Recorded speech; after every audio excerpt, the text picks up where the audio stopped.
Hi, my name is Dr. Naidu, and I'm a board-certified plastic surgeon practicing in New York City. Today, I'd like to tell you a little bit about one of my favorite surgical procedures, breast augmentation. My goal when performing breast augmentation surgery is to provide my patients with the size and shape that fills their tissues adequately, producing a natural and very feminine result. When patients call my office for a consultation, they are emailed a detailed guide about breast augmentation surgery.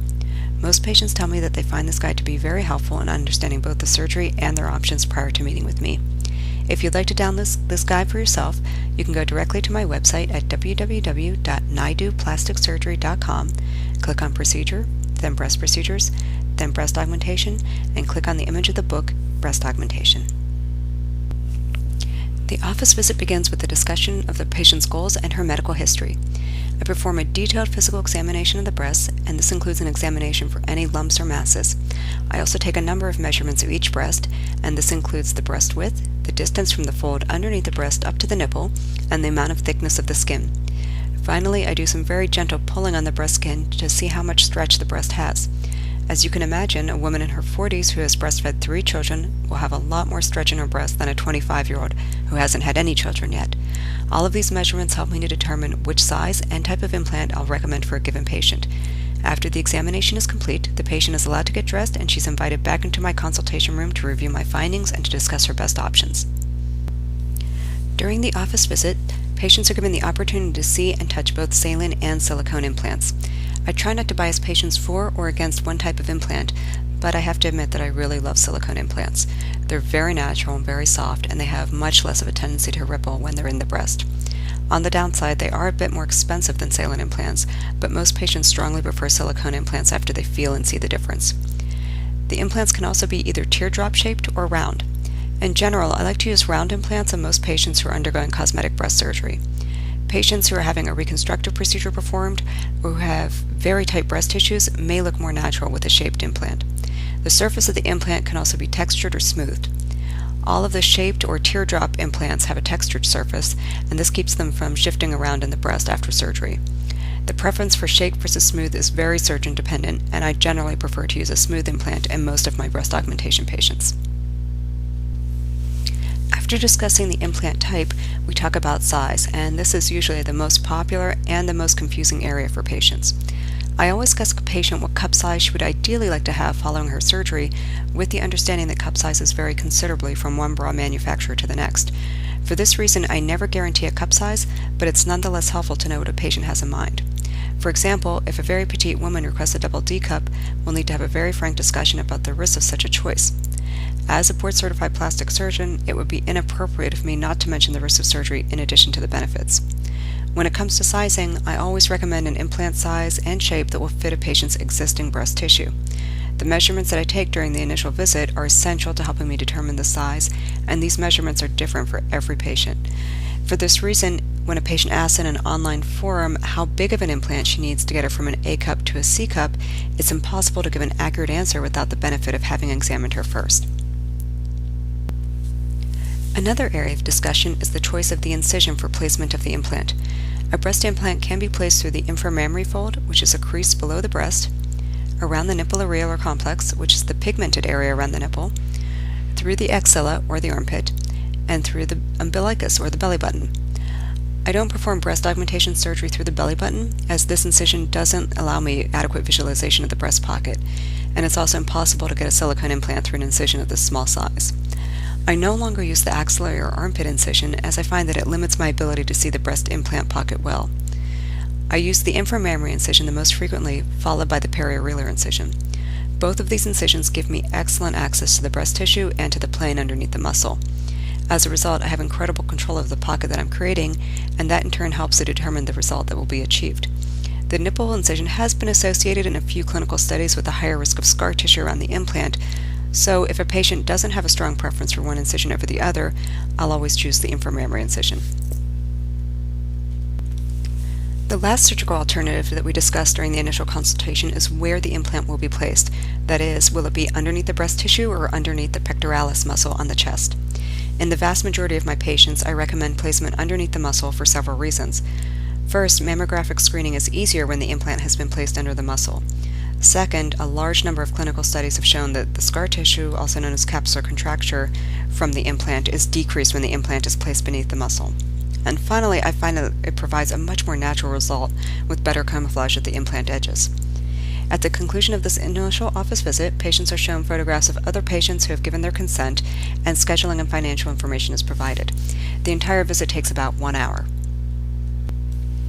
When a patient has decided to proceed with surgery, we schedule another visit during which the procedure is reviewed again and the hospital paperwork is completed.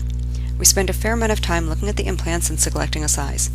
In general, I'll select what I consider to be an optimal size for a patient based upon her measurements, but I'll also pull out one size larger and one size smaller, and I'll have the patient try on each set with the use of a sizing bra and a tight-fitting t-shirt. For the typical patient, it's extremely helpful to get a general idea of what she might look like in her clothing following surgery. And it also gives me an idea of whether or not the patient and I are on the same page in terms of achieving her goals. If a patient tells me that the implants I've selected for her are much too small, then I might not be able to help her. Implants that are too large for a patient's dimensions can cause potentially irreversible skin stretch over time, they can sag, and they're associated with a higher rate of capsular contracture. I'd rather not perform surgery on a patient than have her be disappointed with her results in the short or long term, and I find that spending this time trying on implants is very helpful in that regard. I don't use any three-dimensional imaging at this time to select implant sizes. I did try to introduce this into my practice, but I found that the potential after images that were generated by the computers couldn't account for the amount of skin laxity and stretch that a patient might have. As a result, the images were often inaccurate representations of the potential results. At both the initial and the follow-up consultations, I discussed the risks associated with breast augmentation surgery. There is a risk of bleeding with any surgical procedure. If a patient has any bleeding after surgery, she may notice an increase in the size of one breast, increased bruising, and pain. In these cases, I ask the patient to contact me immediately. We'll see the patient right away, and if there's any question, we go right back to the operating room to stop the bleeding. Another risk of surgery is infection. If an infection occurs, a patient may notice pain, drainage from the incision, redness of the breast, and she may also have fevers. If the infection does not respond to a course of oral antibiotics, I'll generally recommend implant removal. A new implant can usually be placed again after about 3 months. To prevent this from happening, we use triple antibiotic irrigation routinely on implant cases, and sterile technique is rigorously adhered to in the operating room. While both bleeding and infection can happen at any time after implant placement, these complications are most common within the month following surgery. Sensation in the breast and nipple can change following surgery, but a permanent change is unusual. Most patients will notice that they do have slightly decreased sensation for a few weeks following surgery, and this is usually secondary to their swelling. There will be a scar on the breast in the area of the incision. However, this scar will gradually fade with time, although it will never disappear. It's unusual to see very prominent scars following breast augmentation surgery. Implant rupture is much less common now with the current generation of breast implants, but in general the risk of rupture rises to about 10% after the implants have been in for 7 years or longer. However, with even strenuous activity, it is quite difficult to rupture an implant. Some patients worry that they'll have to routinely change their implants every 10 years, but this isn't the case. I bring all of my patients back for a routine visit once each year, and if there's no problem with the implant, we just leave it alone. One of the main risks following breast augmentation surgery is capsular contracture. Capsular contracture is the presence of scar tissue which will develop around the breast implant, and if it becomes firm, it may compress the implant, and in severe cases, it can distort the breast and be associated with pain. The risk of contracture is significantly higher when the implant is placed beneath the breast rather than underneath the muscle. It's impossible at this time to predict who's at higher risk for capsular contracture. So I advise all patients prior to their initial surgery that if one capsular contracture occurs, the implant can be removed and replaced with a new one. If a second contracture occurs, I'll generally recommend removing the implants and not replacing them, as the patient tends to be at high risk for a recurrence. The surgery itself is performed as an outpatient procedure. This means that the patient will return home the same day. We ask patients to arrive at the hospital 2 hours prior to surgery in order to register, get changed, and meet with the anesthesiologist. I also meet with the patient again to answer any last-minute questions and to make a few markings on the chest. We then go right down the hall to the operating room where the patient's made comfortable and the anesthetic is given.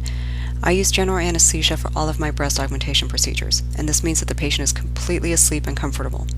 It takes me about 45 minutes to an hour to perform the surgery, but I always schedule the case for about an hour and a half to make sure that we have all the time we need. During surgery, I make the incision in the location I've discussed with the patient. I dissect out the pocket for the implant and wash out the side with a triple antibiotic solution prior to placing the implant under completely sterile conditions. I'm now using something called the Keller funnel to help insert the breast implant. The Keller funnel looks like a pastry cone with a large opening at one end and a smaller one at the other end. The implant is placed in the funnel through the large end, and the small end is placed into the incision. The implant is then gently propelled through the incision into the breast. After the implant has been placed, I check the shape and size and then close the incisions in 3 layers. If I'm using an incision in the inframammary fold, I tack some of the tissues down to the chest wall, and that brings the incision right into the fold underneath the breast. I finish by placing adhesive dressings directly onto the incision, and that's it. I don't use any other dressings, drains, pumps, special bras, or wraps around the breast, as I found all of these things to be completely unnecessary. The patient's then awoken from general anesthesia, and she's taken to the recovery area down the hall where she'll be observed for another hour or so and given pain medication if needed. When she's fully awake, she's transported to another area. She's allowed to eat and drink something while she relaxes with her family or friends. The patient's then watched for another hour, and then she's allowed to leave with an escort. All patients are given detailed instructions in writing about what to expect following surgery and what they can and cannot do. In general, I ask my patients to avoid any strenuous activity and any sexual activity for about 2 weeks following surgery. I let my patients shower the same day, and then I instruct them on performing gentle arm exercises to keep them from getting stiff. Most patients are sore after surgery, but they require pain medication for only 2 days. If your surgery is performed on a Friday, you can expect to be back at work by Tuesday or Wednesday of the following week. I see my patients back in the office for their first postoperative visit 2 to 3 days following surgery. This is a brief visit just to check the surgical sites and make sure there isn't any unusual swelling or bruising. Most patients will notice some mild swelling for the first 2 to 3 weeks, so I recommend holding off on buying any new bras until after that time. The sutures placed during surgery are dissolvable, so nothing will be needed to be removed during your visits. I see patients again at 6 weeks, 3 months, 6 months, and then 1 year after surgery. If there are any issues between these visits, patients are brought back in immediately. After the first year, I ask patients to return for brief yearly visits to check their implants and just ensure that there are no problems. Breast augmentation has been associated with a significant increase in a woman's self-esteem, and it's wonderful to see the positive changes in my patients following surgery. Thanks for watching our video. If you'd like to obtain more information, please visit my website at www.naiduplasticsurgery.com.